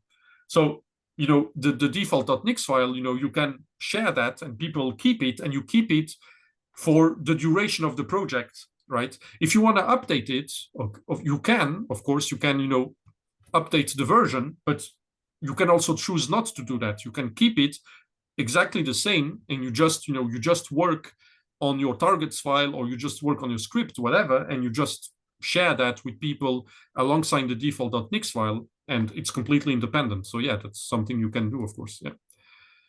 And yeah, with Windows, with Linux, doesn't matter. Yeah. Yeah, indeed, Eric, you had a presentation as well, a demo, yeah, yesterday, right, or 2 days ago, about that. So yeah, so I'm going to give a very basic example, but probably the example of Eric is probably going to be much more thorough and much more realistic as well. I have a very simple demo just to show you kind of at a very high level how it works. But Eric has a lot of experience with Shiny, and now with Nix and Shiny. So if you have specific Nix Shiny questions, then Eric is probably much more knowledgeable than me on this part. So yeah, thank you, Eric, for assisting me today. It's really appreciated. Yes. So yeah, finally. So this is inside of, yeah, if I type session info, you see I'm inside of Ubuntu. So Ubuntu being the Docker image. Okay, this is inside of Docker. This is inside of Docker. This is not inside. So this is inside of Docker, inside of WSL. So, we have Windows, WSL, and Docker. So this is, like this Russian dolls. And this is Ubuntu. My WSL distribution is OpenSUSE. This is Ubuntu. This is inside Docker. So now if I quit R, as you can see, I am inside here. This is Docker. I am inside of Docker. If I do which R, this is the R version inside of Docker. And if I think it's uname A or whatever, yeah, so this is, it's actually, yeah, that's interesting. It's showing that it's running inside of WSL, but this one is inside of Docker. If I do again exit, now I'm back inside of WSL, okay? So this is how you can, use Docker together with Nix. And the final example I have for you today, well, the final RIX example, and then I can talk about RIXpress, is how do you use that with Shiny? So here I have, several things that are going on. Maybe again I could use positron. I think that's going to be a bit clearer. So I have my Shiny app, which is the the simple k-means Shiny app that is, I think, 12 years old now, that you can find in the Shiny documentation. So this is the example, copy and pasted verbatim, okay? This is the Shiny example of this k-means thing app it's about, this iris k-means clustering example that you might have seen. It's very old now, so the code is maybe not even up to date. I guess there are different ways now of doing Shiny stuff, but this is copied verbatim. So this is a standard app that you can write as usual. Now, I want to develop that inside of my Nix shell, and then I want to put that inside of Docker to deploy it. So how do I do that? So first step is, using Nix to have my shell. So again, let me just drop into my temporary shell just to bootstrap the environment. So let's go. So this is going to install Shiny and so on and so forth. So I can get out of here, get out of the shell. And as you see, I have Shiny, and I only need Shiny for this example. So there's only Shiny, but of course, if you need more stuff, you just add more stuff. Now I can, drop into this shell. I can, as I showed you before, I can, I can start here. Maybe I could do it actually. Maybe I could start it from my. I just need to copy one file that I realize I don't have here. Just let me. I think so. As you see, I think it was the third example. No, the second example. So the second example, if I go back to the second example, I have this, I have this env.envrc. So this is a file that is used by drenv. Again, this is explained in the documentation, but I need this file set for positron to automatically load the shell. So let me just copy it. So now that I have copied, I have this error here that tells me, hey, this is blocked. So run drenv allow. So I'm going to do that, drenv allow. And now this is going to load the Nix shell automatically. And it's also going to load it automatically from positron. So now if I go to positron, here I am. If I go here, now this should load my environment. Yeah, drenv restart, I restart. And now, positron is aware of my shell. It's aware of my Nix shell, and it's aware it has Shiny. And so I don't know how to run a Shiny app inside of positron. So I don't know if I could just run this. No, I cannot. Yeah, I guess I need an app.r, or maybe I need Shiny. I think there's Shiny run app, I guess was the command. Oh yeah, it seemed to have worked. So yeah, so I can, run my Shiny, as you see, I can run my Shiny app inside of positron. This is actually the first time I do it. I've never run a Shiny app inside of positron. So I'm glad that worked, because I would have looked ridiculous otherwise. It worked, so great. So, I can just work with it as usual. I can develop my app. I can, change here my code, and I can preview it and so on and so forth. As you can see, it works as usual, as normal. And it's working inside of a Nix shell. Again, this is running inside of the Nix shell defined here. So that's great.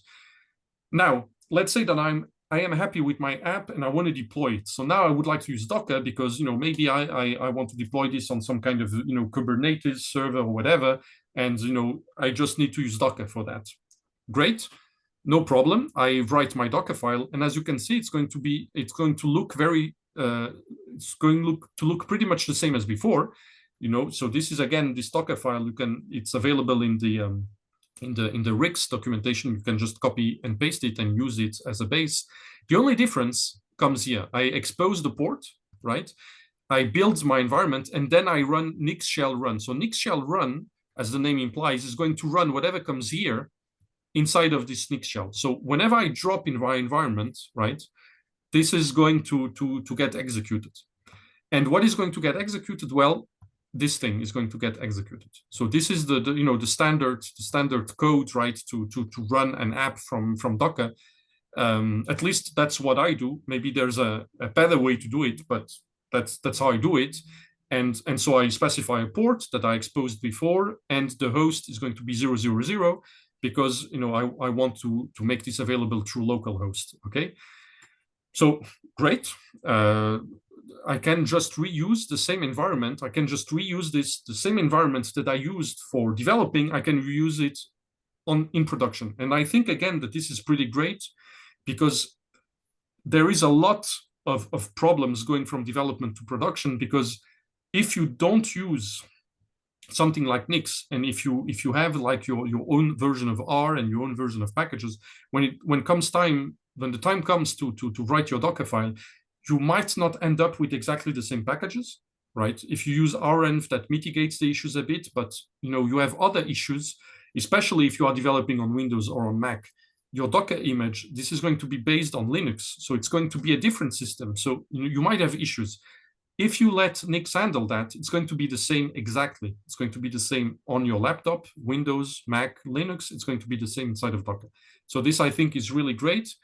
And it's also super simple, right? You don't need to rewrite something else. You just reuse the same file that is here. And so how do you do that? How do you use that? So I have here the README that says, Docker build. Okay, so I'm going to build the image. I'm just going to build my image as before. So again, this should go very quickly, because as I told you, I executed that yesterday. And then I'm going to Docker run my app. So I'm going to run that from port 4000, but you can do whatever port you want, because 3838 is already being used by some other service here on my laptop. So I'm going to use 4000, doesn't matter, just put whatever, and I'm going to run that. And it might take some time to start. We've seen it before. It took a bit of time to start, so I don't know how long this is going to take. But once it's going to run, right, I can then access my my app over here. So let's copy and let's go over here. So let's see if it's already running. No, it's not running yet. Yeah, I think we need to start. I don't know why it takes so much time. Yesterday when I did it, of course, it ran essentially instantaneously, but again, the demo effect, maybe it's Zoom that is taking a lot of resources, I don't know. As you see, it is running, it's running in the right port. And once it's done here, once it agrees to run, the app will be available here from my browser. And this browser is running from Windows, right? It's a Windows browser. It's not a Linux browser or anything like that. It's running from Windows, okay? So yeah, maybe in the meantime, I can take some questions if there are some. Okay, so if you have an app.r script, positron is going to recognize it and run it quickly. Okay, great. Yeah, indeed, you could use a stage. So you could use stage Docker files. Yeah. Indeed, you mentioned that in an issue, Eric. Yeah, that would probably be the cleanest approach. So I'm not super experienced with Docker, but yeah, there's definitely better ways to do that. What I'm going to show you. And yeah, so you also noticed some overhead. Yeah. On Windows compared to Linux. Yeah, I guess it's not as integrated, because I think Docker on Windows, I think, is kind of running as well some kind of VM underneath, some Linux VM as well. So I guess, yeah, it's not so seamless than on Linux or on Mac. So let's see if it's, no, it's not yet. So yeah, yeah, indeed, WSL is required for Docker on Windows. Yeah. So any questions? while it's running. So on a Linux server, right, or like on a Kubernetes server or whatever, it's going to run much better because it's going to run Linux. But yeah, here it is, listening. It's finally done, listening.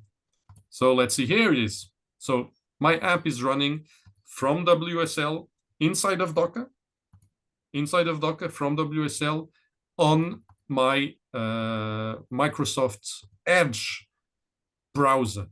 So I'm really just using the Microsoft stack for this presentation because I know that's what most people have in a corporate setting, just to show you that it works. But it's just such a much better experience to develop on Linux. Even on Mac, it's just so much more comfortable. But WSL is really a nice thing, and I highly recommend you look into it. And Nix, in any case, needs to run from WSL on Windows. There is no way around that. Actually, there are some efforts to port Nix natively to WSL, but those are not official efforts. Those are efforts by a long-time Nix contributor that does that in his spare time. So I hope it'll be successful, but it's going to be a lot of work. And who knows, maybe in 5 years, 10 years, I don't know. But for now, WSL is your best bet. Okay, so I think, oh yeah, GitHub Actions finally as well, GitHub Actions. So you can do that in GitHub Actions. So actually, this is the RICS paper that I'm writing on and off. I plan to write a paper and submit that to like the Journal of Statistical Software or whatever. We'll see. But basically, this is a Quarto paper, right? It's a Quarto document that I write. And basically, each time I push the PDF, right, the PDF gets built. And it gets built, checked. Yeah, it gets built as an artifact. So now the artifacts are probably expired because I haven't, yeah, it's expired. But basically the PDF gets built as an artifact and it gets built from Nix. If you look at the workflow, it's very simple. It installs Nix using the determinate systems installer, right, as before. It sets up the cache and it uses Nix build to build the environment, and it runs Quarto render, you know, just to render the paper like you would do, exactly like you would do locally, and then it just uploads it as an artifact, and that's it. And so each time I push, the paper gets compiled, and it uses this default.nix here. So this is the default.nix that is at the root, and it's just going to use that to build the paper. So I have my tech packages here to build the paper that I needed to add, and yeah, that's basically it. And RICS as well, RICS itself. And yeah, maybe, you know, I'll finish writing this later this year for Christmas, who knows. But yeah, essentially, if you look at this example, it's going to just show you how you can also use Nix inside of GitHub Actions, and you can also go to, you know, the RICS repository itself. The RICS repository itself, all the actions use Nix. So if I do I don't know, something like what is a nice example that I can show you? Oh, style with air. Style with air is nice. So basically, each time I push, the code gets automatically styled with air. So air is this new code formatter called air, and yeah, I just run this. And it just formats the whole package each time. So, you know, each time the code is clean, right? I don't need to think about formatting it. Or if I have an external contribution, that person doesn't need to bother with styling. It's just going to run automatically. And again, it's going to run from an Nix shell.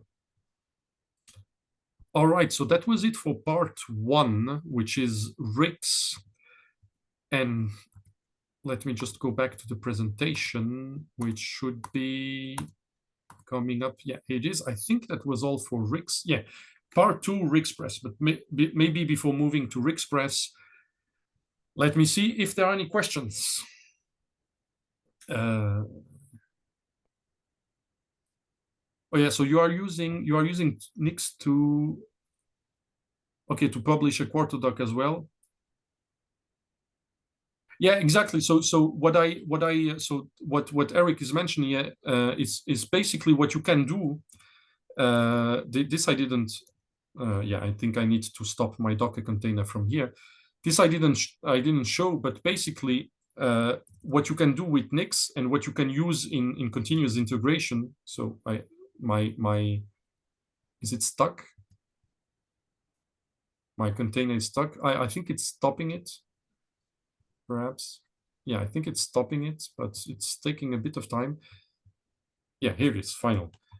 So what you can do is you can run Nix shell -p, and then you just put a package name, and it's going to drop you into a temporary shell with that package. So for example, what I like to show is SL.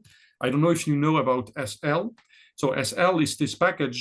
So LS lists files, but a common typo is to type SL. And if you have SL installed, it's going to show you this magnificent steam locomotive. So this is just to show you that you can install any type of software in a temporary shell like this, and you can and that's what I use. That's what I use in continuous integration. So for example, if I go back to my RIX code here, you will see if I go back to what I showed you just before, the style one. Yeah, here it is.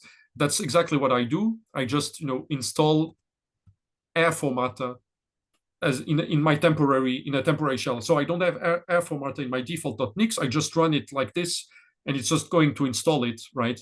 And from where it's going to install it, it's going to just use the version of Nix that is current at the time. So that's it. And so you can do that with anything really. You could do that with R. You just put R and you get whatever version of R. And this is super useful if you just want to run something very quickly. So for example, I just wanted. Actually, I did that today. I want to test PyCharm because I've heard people. So I'm not going to use PyCharm, but I just want to see what it looks like. And you can just Nix shell -p PyCharm, and you can try PyCharm and see what it looks like, and then close it and never use it again. And that's it. It's not going to pollute your system in any way. So that's pretty useful. So if you are writing a scientific paper with co-authors in Quarto, what is your approach for tracing changes? Yeah, you need to, you need to use Git. Sorry, without comparing Git, no, sorry, that doesn't work. You just need to use Git. It's a hard pill to swallow, but yeah, I'm sorry, but yeah, I know, unfortunately, a lot of people don't like it, especially non-technical folks who would rather use like track changes in Word or whatever. You can do that, of course, and if your colleagues use that, then yeah, I guess you don't really have a choice.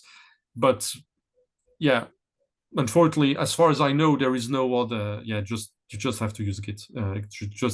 You do the Git diffs, and you just see what's changed and so on, and you have to. The other solution is to try to use something like track changes in Word or in Google Docs, but it works if people are very well disciplined, and if there's just two of you. But if there's 3, 4, 5, 6 co-authors, it gets very messy very quickly.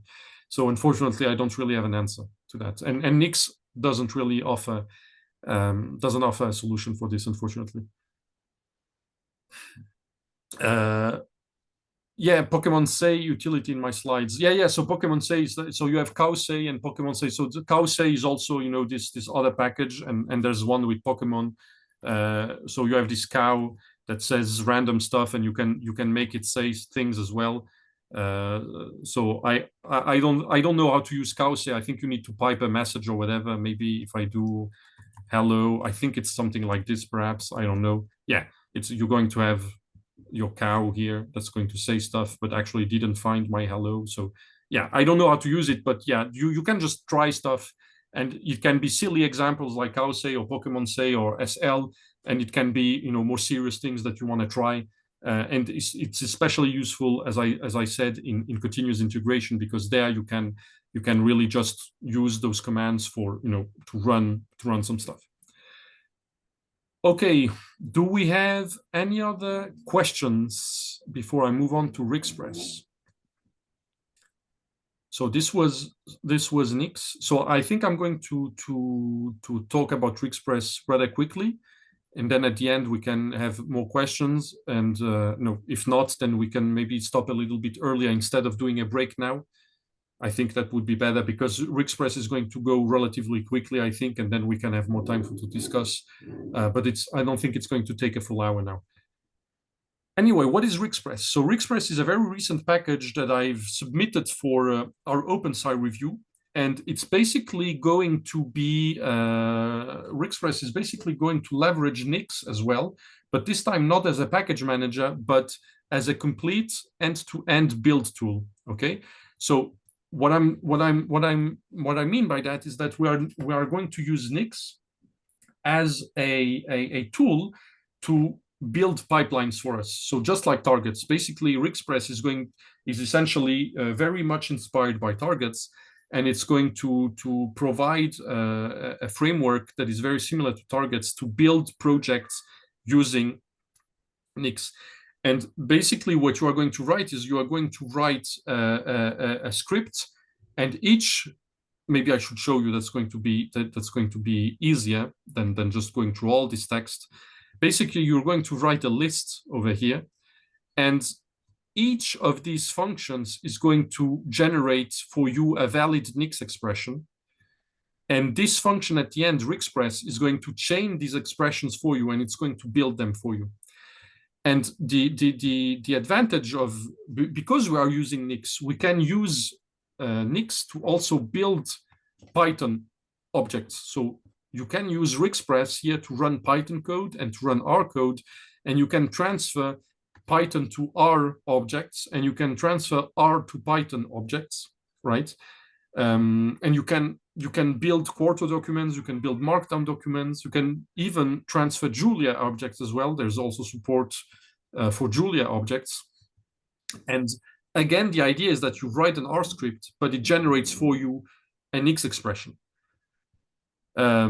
So you can define a so-called derivation. So this basically defines a derivation. A derivation is Nix jargon, basically to just say it's a target, if you want. It's an object. And in this case, I'm going to build mtcars by reading it. I'm going to read the CSV file, and I'm going to use this function here to read, to read this CSV file into my pipeline. Okay, and damn it, this menu that appears all the time, getting on my nerves. And here I can now build another object called filtered mtcars, right? And this filtered mtcars is just the output of this filter function. So filter, obviously, this dplyr function. And again, this is going to build this object for me. And the typical structure of a RIXPress project is that you have maybe a folder with data, then you have a functions.py. These are user-defined Python functions. You have a functions.r. You have a script to generate your environment. You have a script to generate your pipeline. And then you have a paper, if you have a paper. But of course, if you don't have a paper, if you have something else, it can be something else. And then a README. Okay? So you can then use RxP reads inside of Quarto to read content. But I'm going to show you that live. It's going to make more sense. So maybe using RIXPress now is where I'm going to do the demo, because if not, it's going to be a bit theoretical, I would say. So let me just open the folder that contains my RIXPress demo. So over here we have, maybe I restart again. Yeah, so over here we have the project. So first of all, we have our, I don't know what this is, I think not so much of an issue. So here we have the RIX, right? The RIX script. So again, as usual, I just add the packages that I need for my project. I add GitHub packages, I actually add RIX and RIXPress. I add the development version. So you shouldn't do that in production, but for development purposes, I added the development versions. I added Python polars, right? And no IDE because I don't need, I'm using positron, right? So this is my environment. That's, as usual. Now, the thing that I need, right, to execute this and to generate my default.nix, because I don't have the default.nix yet. So I'm going to go into my terminal, and I'm going to generate my default.nix. Let me just run this really quickly. So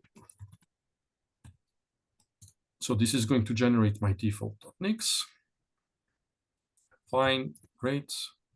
So I don't need this. So now I actually should probably restart my session. Oh no, actually it detected automatically that I rebuilt. Yeah, so now I have my default.nix, right? And now, positron recognizes, and I have Python, I have Pythons with Polar, I can do import polars as PL to test, yeah, everything works. So I have my environment. Now, great, just as before, I have my Nix environment, and now I can write my pipeline. So what is the pipeline? My pipeline is a list of targets, basically, a list of derivations. So I'm going, first of all, to import emptycars.csv. If I'll take a look at emptycars.csv, you see it's this file over here, okay? And I'm going to import it using Python. So in this case, I'm using Python to import the CSV file. Why? Well, because why not? I just want to show you that you can use Python code seamlessly using Rixpress. So I'm going to import it, and it's going to be called emptycars PL because I'm imported it, as a polars data frame. Then I'm going to again build a Python object that is going to use polars to filter the data. So this is basically inspired by dplyr, right? It's going to filter my polars, my emptycars polars data frame. This column equals 1, and it's going to use, as an additional function, it's going to write to CSV. So basically what this means that this is going to filter, and the output is going to be a CSV. And the function write to CSV is defined in my functions.py. So if I look at functions.py, I see here write to CSV. So this is going to write a CSV, okay? Why do I write this to a CSV? Because then I give that to R. And so R is going to read this CSV, okay? And it's going to read this automatically, and it's going to compute the head of this, and it's going to save it inside of this variable, and it's going, again, to rewrite it as a CSV, okay? So if I look at functions.r, I have this function here that writes the data as a CSV. And why do I do that? Why do I rewrite to a CSV? Because now I want to pass it again to Python. So you see, if I want to go from Python to R, I need to use these functions. I need to use a common data format. Another way to do it is, as I showed you before, you can use this R to Py and Py to R functions as well. But this, I wanted to show you, if you use a CSV or JSON or whatever, if you use a common data format, you can seamlessly pass the data around. And so here, I compute the tail, and again, I write to CSV. And at the next step, now I use R again. I need to read the data, which is a CSV. I need to reread it. And I need to compute emptycars MPG. And so why am I doing this like this? Because when I will run this is going to generate a valid Nix expression, and this valid Nix expression is going to be completely reproducible, and is going to build each one of these things. It's one of these little elements. It's going to build them, and it's going to build them reproducibly in a reproducible manner using this environment. Okay, using this environment. So now if I do something like, let me go to R. So now I am in my R shell. If I do something like library Rixpress, okay, and if I run rxp make, this is not going to work because of why? I'm probably not in the right folder. I'm not in the right folder. Oh, no, sorry. I need first to run Rixpress, of course. I need first to run Rexpress because, yeah, actually the best way would be to simply run this script like this. Yeah, so now the build process is going to start. So Rexpress, this function here, which I forgot to run before, this is actually doing two things. This is why Rexpress RxP make didn't work. It complained, hey, pipeline does not exist. So Rexpress will build pipeline.nix and then will actually build the objects. So you see we have this pipeline.nix now that is here. And this is a valid Nix expression that builds the project, that builds my project. You see here, it loads the data, and here it runs Python code, here it runs R code, and so on and so forth. And now, my build is successful, okay? And it's saying here, hey, run RxP inspect for a summary. So if I run RxP inspect, it's going to tell me, hey, the build was successful, and this is where it's stored. So this is in the Nix store where you can find this thing. But of course, I don't need to go into the Nix store. I can do something like RxP reads empty cars head, for example, which is one of the objects I computed. And it's going to give me the path. Why the path? Because it wrote a CSV file. So it cannot just load it for you. You have to use read CSV. And now, it's going to show you the object, okay? But if it saves it as, if you don't save it as a CSV file, like I did, I think, this one, for example, this is a Python object. What happens if I try to load a Python object, RxP reads empty cars PL, it's going to load the Python object inside of R. So this is a Polar's data frame, actually. This is a Polar's data frame, and it's showing you inside of positron because positron, I guess, works well with Python as well. So it's just going to show you this thing, and so you can build this pipeline. You can add stuff here. You can change it, and you can then, for example, if I change here something, I don't know, let's say that I want, let's say that I want to change the filter, not equals 1, but equals 0, for example. So I can just, I can just rerun my code, and it's going to rebuild everything. Of course, just like targets, it's going to skip everything that it can skip, right? It's just going to rebuild stuff that it actually needs to rebuild, okay? Here in this case, it basically rebuilds everything because this thing is really, at the root of every other object. But I can just rerun just the objects that were changed. And here again, if I do RxP reads what it's called, this one, empty cars PLAM. So here again, it's going to just show me the path because remember I write to a CSV. So now if I want to take a look at it, in this case, I need to read CSV and I can take a look, and you see that AM is set to 0. Now that's not all, because remember, actually, my final object is a Quarto file. I compile this Quarto document, and the Quarto document, right? Where is it? Here, I only see the source, right? I don't see the file. Where is the file? Well, it's inside of the store. So Nix builds everything inside of the store. So what I can do is I can do RxP copy. So RxP copy is going to create this folder pipeline output, and it's going to copy all the objects from the Nix store inside of my project. So now I can take a look at page.html.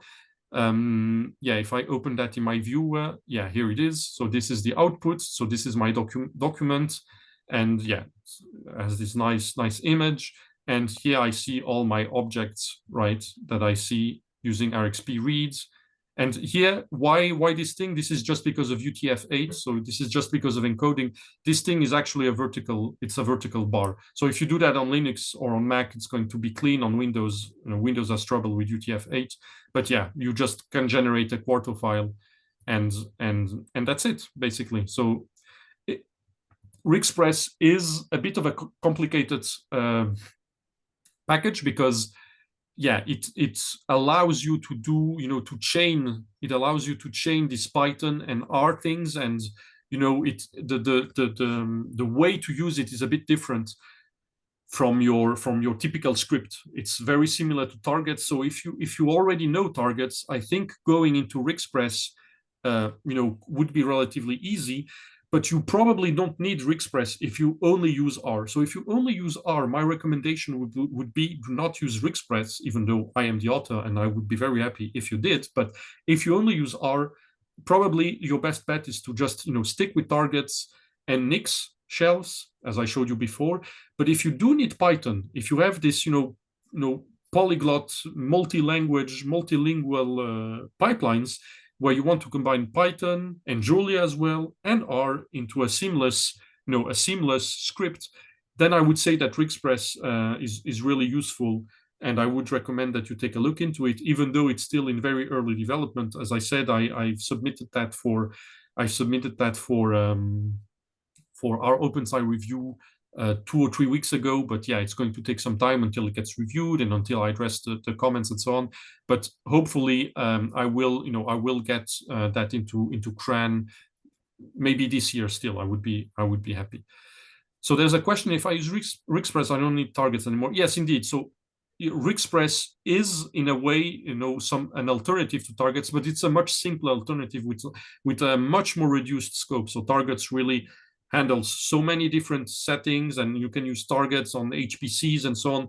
Rixpress is a much more modest scope. It's supposed to run what I would say micro pipelines. So it's to really run this type of pipeline here for your projects. And I would also say use that again if you need polyglot multi-language pipelines. If you just use R, then honestly, use targets inside of Nix shells, at least for the time being, at least until Rixpress is not on CRAN.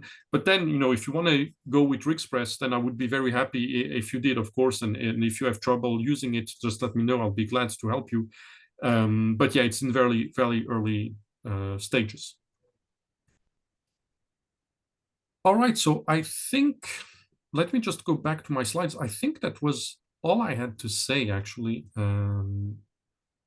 Yeah, so basically everything is, oh yeah, what I didn't show you, and I think that's pretty cool. So I need to show you this, absolutely. I need to show you 2 functions, RxP ggdag. So this creates this ggplot of the directed acyclic graph of the project. So you see it starts, from empty cars here, and it goes there, and then this is Python. So yellow is Python, blue is R, and the square is Quarto. And if you want to impress your friends, at the next gathering, you can use RxP Viz network, and this one is really cool because it's wobbly, and so that's much better than ggplot, of course, because who doesn't like wobbly graphs? So this one is wobbly, which is a huge improvement over ggplot, but it's exactly the same thing. And it just shows what is the graph of your project, so it can be useful to have a visual representation of your project. Yes, and I think that was it basically. Oh yeah, you can also import the archive. So basically this folder here, this pipeline outputs, right? This you can import and export into the store, right? So this is useful, especially on CI, because you don't need to recompute everything. You just, at the end of your run, you run export. So it's going to export it. And then at the start of your run, you do import. So it's going to import, and it's going to skip everything that was already computed. Okay, so that's pretty useful. Again, the vignette explains this in greater detail. And if you want to set up GitHub Actions, there's also RxP GA, and RxP GA basically is going to create this YAML workflow for GitHub Actions that runs your pipeline on GitHub Actions. Yeah, as I said, you can transfer data using a serialized and an unserialized function. And yeah, there's the demo. And yeah, if you want to learn more, oh yeah, very important, there's a repository of demos. I think that's one is really important. So I have here all these examples here that show you how to set up Rixpress pipelines, okay, with very different examples. So, for example, there's this Yanai and Lercher example here that I think is pretty cool. because it generates this document. So there was this blog post by Isabella Velasquez where she reproduced the results of a paper, and so I with her permission I took her code and I set that up as a RIXPress pipeline, and yeah, it works. And what is really nice with this example is that it uses Python as well. It uses Python and it uses R to basically reproduce this gorilla image, and so it works well with RIXPress. This is really where RIXPress shines, when you have R and Python. I think I also have some other ones. Yeah, this XJBoost one is also quite nice, because I'm using the Python version of XJBoost. So this is all Python. This is all Python stuff, Python code, right? And then at the end, I think I only have maybe one or two, like R. Yeah, I only have like one or two. I just use R here basically to create the confusion matrix and to compute the, no, not even the accuracy. I use Python again. I just use R, to compute the confusion matrix using yardstick. And then, yeah, I think I make a report. No, I don't even make a report. I just compute that. And you see there's these other functions here that allow you to adjust the imports for Python. This is important in Python, because by default, automatically RIXPress is going to write import sklearn, right? But you might want to be more explicit, So this again is all explained in the vignettes, but yeah, you have these examples here. And all the examples come with a README to explain to you how this works. Yeah, so take a look at it. And yeah, I hope that you will find RIXPress interesting as well. I think, and I think that RIXPress will not be as popular as Rix, because Rix is much more flexible. It allows you, to work, however you do, right? And you can, however you work with whatever IDE and so on. RIXPress really forces you. It's very opinionated. It really forces you into this syntax that is very similar to targets, and people might not, agree to switch their workflows to such an opinionated syntax. But if you give it a try, let me know. I'll be glad to help you get started. And yeah, I think that was it for me today. So you have some links that you can use to ask your questions. And of course, we still have some time left. So if you do have questions now, well, please let me know. Thank you for your attention.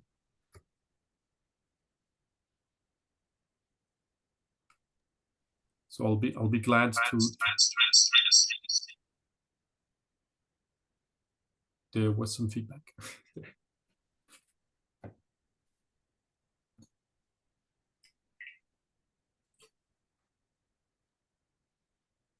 Sorry about that. Yeah, folks can just come off of mute and ask your questions if you like.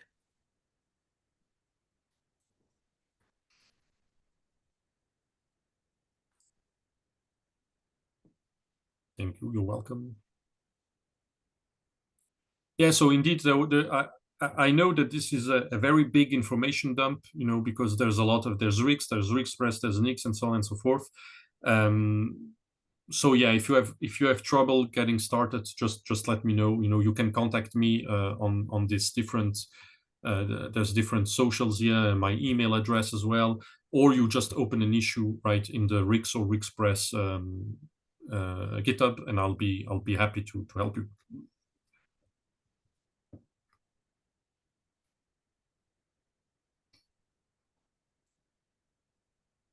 So I was a bit worried that I wouldn't have had enough time, but it looks like I actually was faster than anticipated. Okay, so so do you have any recommendations for newbies from scratch to set up?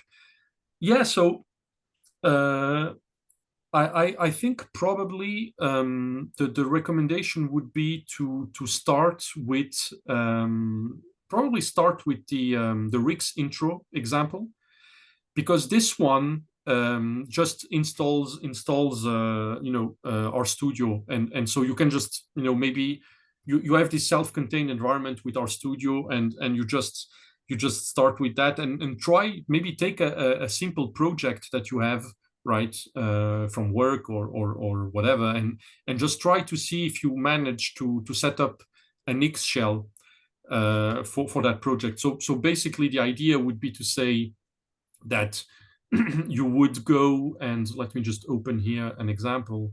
Yeah, you would go and maybe you have this script here, this one, right, with some analysis, and just try to write the corresponding RIX script to generate the environment, and try to run the environment, right? Try to run the environment and try to run your analysis inside of that environment. So I think that would be useful. I also have some videos on YouTube that are more, that walk you through setting up an example. So maybe that could be interesting as well. But yeah, just try to set up something like this and see if it works. And if it doesn't, let me know. Yeah, if you would love to read more. So yeah, again, the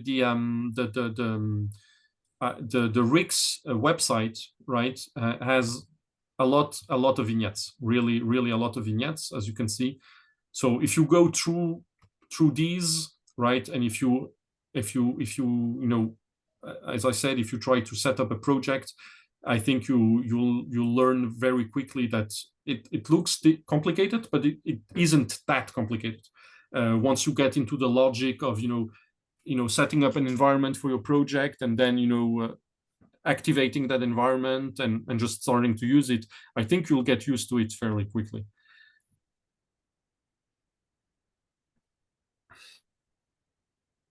Do we have other questions?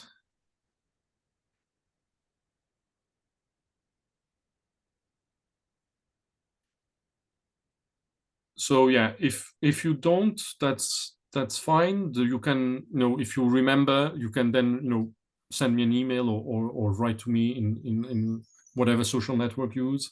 I'm on Blue Sky, I'm on Twitter. I refuse to call it X, and I'm on Mastodon as well. Or just send me an email or open an issue. That works as well. So thank you for listening to me, and yeah, have a nice afternoon, I think, for most of you, probably.